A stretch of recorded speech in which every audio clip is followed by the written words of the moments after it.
salt in the ancient and medieval worlds was far more important and more prominent in people's minds than it is today. They used it for an awful lot of things. They didn't just put it in their food, they used it for preserving food, they used it for dyeing cloth and for cleaning and so forth. It was one of their more common chemicals. It had lots and lots of uses and people used quite a lot of it. And you may have heard that the certain expressions in the English language come from salt. For instance, to be beneath the salt.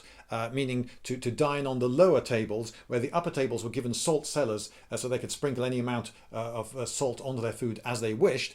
In the modern fashion, the people beneath the salt didn't have that luxury and just had to accept the amount of salt that had been put in their food by the chefs. To be worth your salt is to be worth, if you like, your salt ration, to have earned the resources that you're being given, your pay and so forth, to be any good at your job, to be worth your salt. And the modern word salary in English comes from the Latin salarium.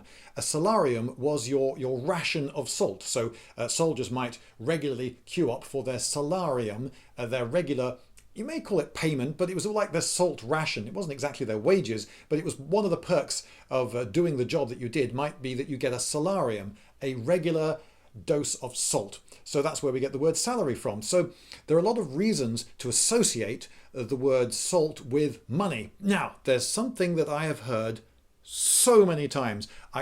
If you've been interested in history for any length of time, you will probably have heard someone say this at some point to you. Did you know, in the olden days, salt was more valuable than gold?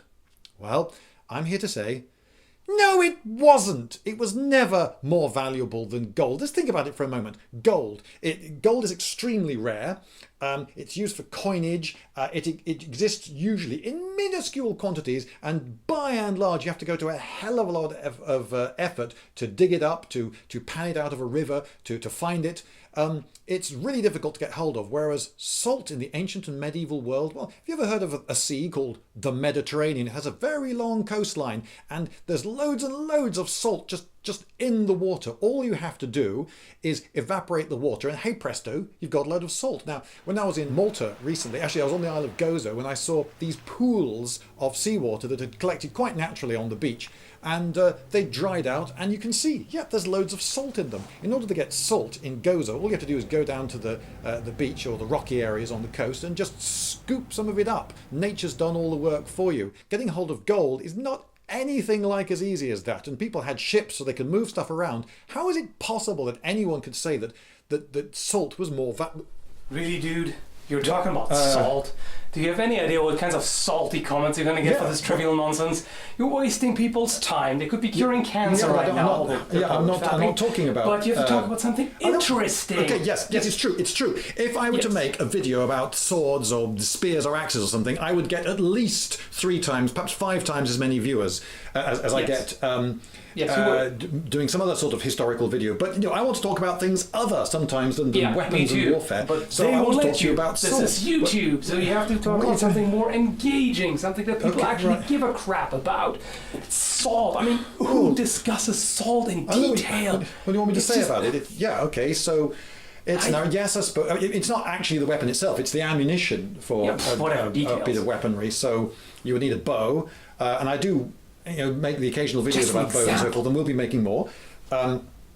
But on its own, it's not really a weapon. I mean, you're not going to fence with it and stab someone with it, are you? That depends. It's not really a melee weapon. If you're doing it right, you have to use proper technique. Like if you want to stab with this, you have to make it more rigid by grabbing it in the center, basically. Yes, I suppose you could do some half arrowing.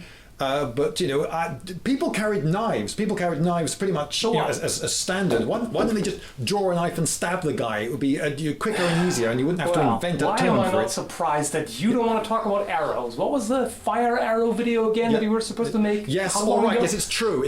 Okay, I haven't made that video. I will soon. I will make that video soon. That's what he says.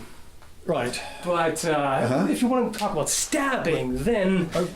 How about a proper tool for that? You're threatening me now with the sword. Well, all right, well, this is I can threaten you with a sword, and I think you'll find that my sword is a little bit more formidable than yours. And are we going to do this long sword against you with that gladius? I would say that my money's on me.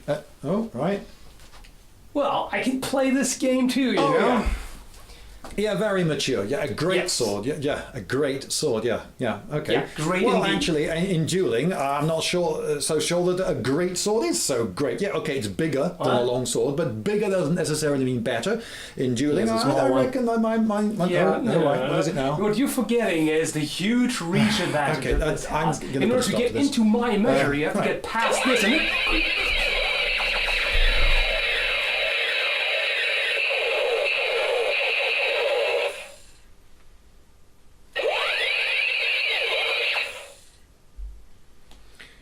Oh, I missed a bit.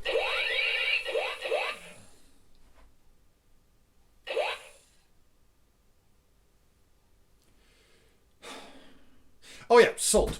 So, no, salt was not worth more than gold. In fact, figures are readily available. For instance, for Venice, 1590, 33 ducats would buy you a ton of salt. But how it breaks down is quite interesting. You see, 33 ducats is an amount of gold that you could hold in your hand quite easily, and a ton of salt is, well, it's a ton of salt. You couldn't get that in your hand. In fact, gold was worth, based on that valuation, about 11,000 times more than salt. But 1 ducat bought the merchant the salt. 3 ducats he paid to have it shipped to Venice, and the rest was profit and tax. You see, people really needed salt, so they were prepared to pay quite a lot to get it. A typical person went through about 100 pounds of salt per year. It's not just eating the salt, but using the various things that salt was used for. About 100 pounds per person. Most of it was used for food preservation. And now, when salt was taken inland, the markup was about 81%. Yeah, so you could see how the salt trade might have been worth more than the gold trade, but no way was salt ever more expensive than gold. I did get another figure for AD 200 Egypt, and there salt was only worth about 283.5 times as much as gold, but it's still hundreds of times more cheap than gold. So next time someone says to you, and did you know that in the olden days salt used to be more valuable than gold? Say to them, no. Think about that for a moment, will you? No.